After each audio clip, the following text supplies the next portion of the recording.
Assalamualaikum warahmatullahi wabarakatuh dan salam sejahtera untuk kita semua.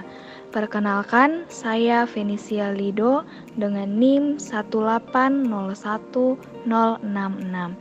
Kami kelompok 2 Farmakoterapi Stiva B 2018 dari Sekolah Tinggi Ilmu Farmasi Makassar akan menjelaskan bagaimana proses metabolisme obat di hati. Ketika kita berbicara tentang proses metabolisme obat di hati, tentunya kita berbicara juga tentang farmakokinetik.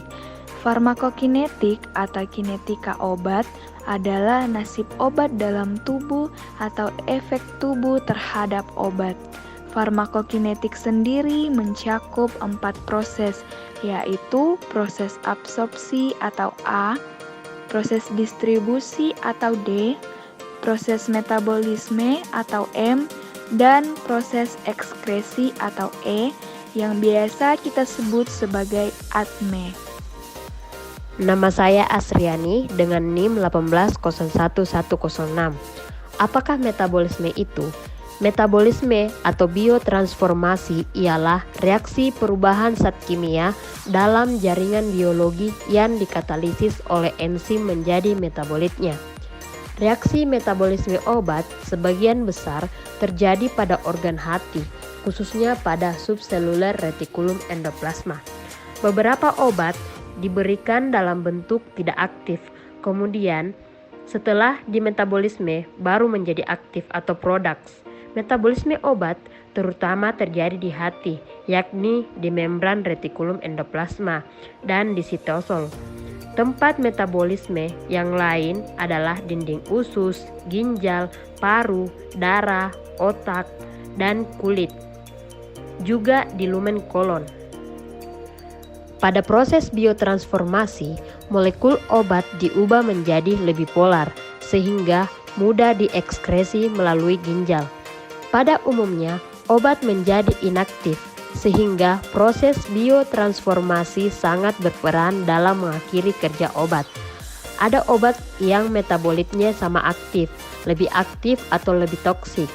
Ada obat yang merupakan calon obat atau produk yang baru aktif setelah mengalami biotransformasi oleh enzim tertentu menjadi metabolit aktif yang selanjutnya akan mengalami biotransformasi lebih lanjut atau diekskresi sehingga kerjanya berakhir.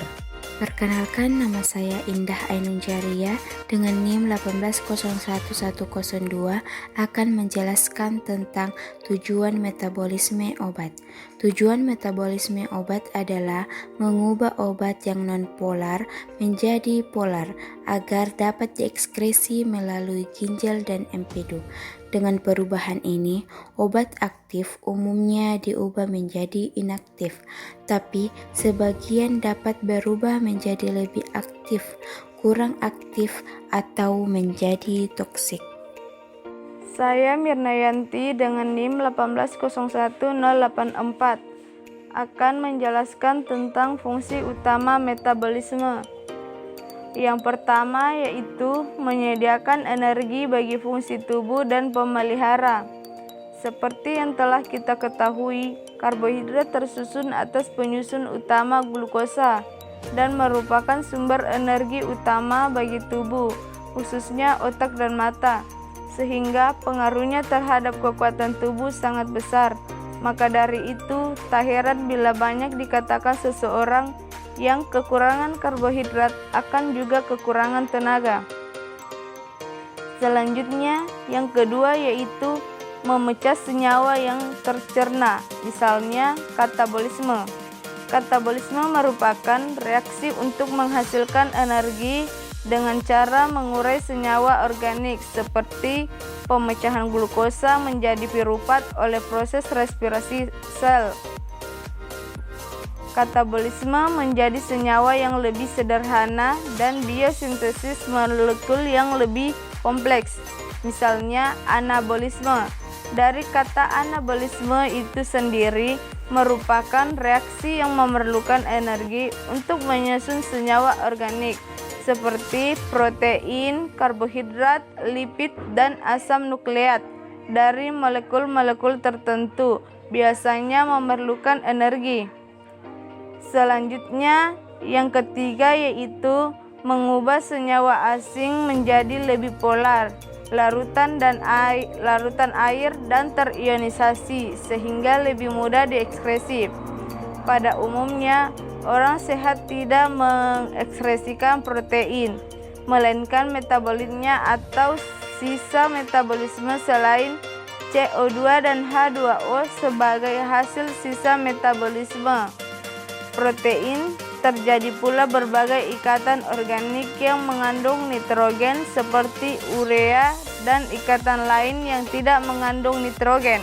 Saya Dita Pinsimoni dengan NIM 1801062 akan menjelaskan tentang efek metabolisme. Jadi, metabolisme obat mempunyai dua efek penting. Yang pertama, obat menjadi lebih hidrofilik.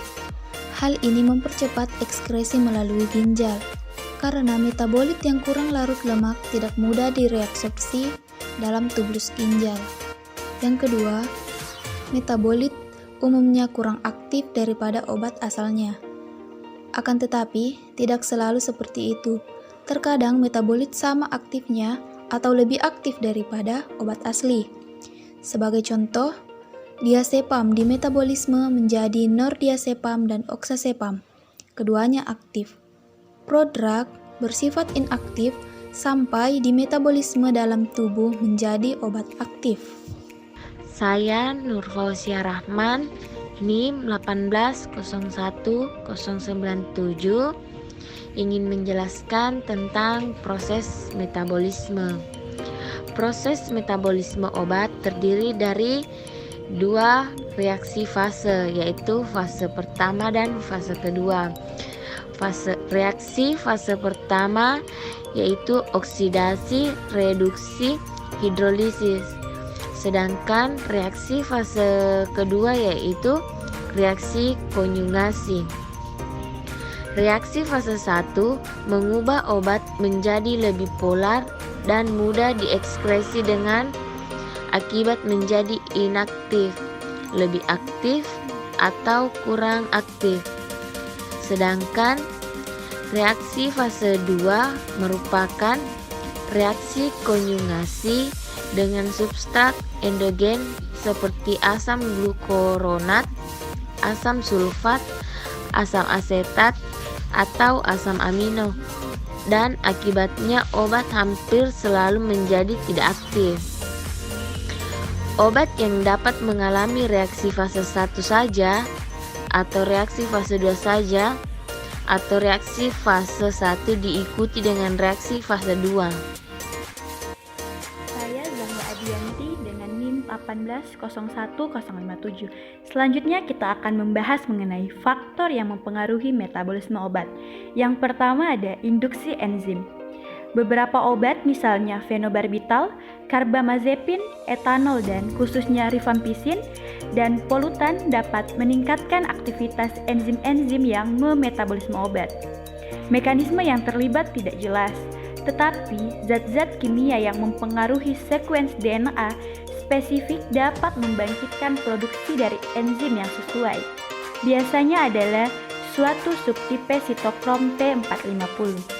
Akan tetapi, tidak semua enzim yang berperan pada induksi adalah enzim mikrosomal. Sebagai contoh, dehidrogenasi alkohol hepatik terjadi dalam sitoplasma. Perkenalkan, nama saya Lady Yohanisrul Kali dengan NIM 1801071. Di sini saya akan menjelaskan mengenai faktor yang mempengaruhi metabolisme. Nah, untuk inhibisi enzim, inhibisi atau penghambatan enzim bisa menyebabkan interaksi obat yang tidak diharapkan. Interaksi ini cenderung lebih cepat daripada yang melibatkan induksi enzim karena interaksi ini terjadi setelah obat yang dihambat mencapai konsentrasi yang cukup tinggi untuk berkompetisi dengan obat yang dipengaruhi. Nah, untuk inhibisi enzim itu merupakan penurunan metabolisme obat oleh obat atau senyawa lain sehingga menyebabkan akumulasi obat tersebut dalam bentuk aktif dalam tubuh. Efek obat ini menjadi setara jika dosis obat tersebut dinaikkan. Contohnya yaitu peningkatan kadar plasma sildenafil setelah diberikan ritonavir, karena ritonavir menghambat enzim CYP34 yang memetabolisme sildenafil. Saya Widya Stuti R dengan NIM 1801093. Di sini saya akan menjelaskan mengenai faktor yang mempengaruhi metabolisme obat pada poin ketiga, yaitu polimorfisme genetik. Respons terhadap obat bervariasi antara satu individu dengan individu lainnya, karena variasi ini biasanya mempunyai variasi Gaussian. Dalam distribusi tersebut diasumsikan bahwa faktor penentu respons adalah multifaktorial. Akan tetapi, respons beberapa obat menunjukkan variasi diskontinu, dan pada kasus-kasus ini populasi dapat dibagi menjadi dua kelompok ataupun lebih. Hal ini menunjukkan adanya suatu polimorfisme gen tunggal. Misalnya, sekitar 8% populasi memiliki ekspresi yang salah terhadap QIP2D6, suatu isoform dari P450 yang bertanggung jawab untuk hidroksilasi debrisuquin. Hidroksilator buruk ini menunjukkan respons yang memanjang dan berlebihan terhadap obat-obat seperti propanolol dan metoprolol yang mengalami metabolisme luas di hati. Saya Asmaul Husna NIM 1801088 akan menjelaskan tentang faktor yang mempengaruhi metabolisme, yaitu usia. Pada usia tua, metabolisme obat oleh hati mungkin menurun, tapi biasanya yang lebih penting adalah menurunnya fungsi ginjal. Oleh karena itu, orang yang lanjut usia membutuhkan beberapa obat dengan dosis yang lebih kecil daripada yang lebih muda, khususnya obat yang bekerja pada sentral di mana orang yang lanjut usia lebih sensitif terhadap obat tersebut. Perkenalkan, nama saya Siti Siva Mastia di Lapanga, NIM 1801079. Saya akan menjelaskan tentang obat yang mempengaruhi metabolisme. Banyak obat di metabolisme di hati. Induksi terhadap sistem enzim mikrosomal hati oleh salah satu obat dapat menyebabkan perubahan kecepatan metabolisme obat lainnya secara bertahap, sehingga menyebabkan rendahnya kadar plasma dan mengurangi efek obat. Penghentian obat penginduksi tersebut dapat menyebabkan meningkatnya kadar plasma obat yang lainnya sehingga terjadi gejala toksisitas. Golongan barbiturat, gresifulvin, dan beberapa antiepilepsi dan juga rifampicin adalah penginduksi enzim yang paling penting. Obat yang dipengaruhi antara lain warfarin dan kontrasepsi oral. Contoh obat yang dapat mengubah proses metabolisme di hati yaitu fenobarbital dan simetidin. Interaksi antara fenobarbital dan obat lain biasanya melibatkan induksi sistem enzim mikrosom hati oleh fenobarbital. Konsentrasi fenobarbital dalam plasma dapat ditingkatkan sebanyak 40% selama penggunaannya yang bersamaan dengan asam valproat. Fenobarbital mengurangi kadar carbamazepin, lamotrigin, tiagabin, dan zonizamid dalam darah. Fenobarbital mungkin mengurangi konsentrasi etosuximid dalam darah. Konsentrasi fenobarbital dalam darah meningkat oleh oxcarbazepin. Juga kadar metabolit aktif oxcarbazepin dalam darah menurun. Kadar fenobarbital dalam darah seringkali meningkat oleh phenytoin. Kadar phenytoin dalam darah seringkali berkurang tetapi dapat meningkat. Selain itu, efek sedasi meningkat saat golongan barbiturat diberikan dengan primidon. Kadar fenobarbital dalam darah meningkat oleh valproat sehingga kadar valproat dalam darah menurun, sedangkan kadar fenobarbital dalam darah mungkin berkurang oleh vigabatrin. Kemudian simetidin. Simetidin terikat oleh sitokrom P450 sehingga menurunkan aktivitas enzim mikrosom hati. Sehingga obat lain akan terakumulasi bila diberikan bersama simetidin. Contohnya, warfarin phenytoin, kafein, teofilin, fenobarbital, karbamazepin, diazepam, propanolol, metoprolol, dan imipramin. Simetidin juga dapat menghambat alkohol dehidrogenase dalam mukosa lambung dan menyebabkan peningkatan alkohol serum.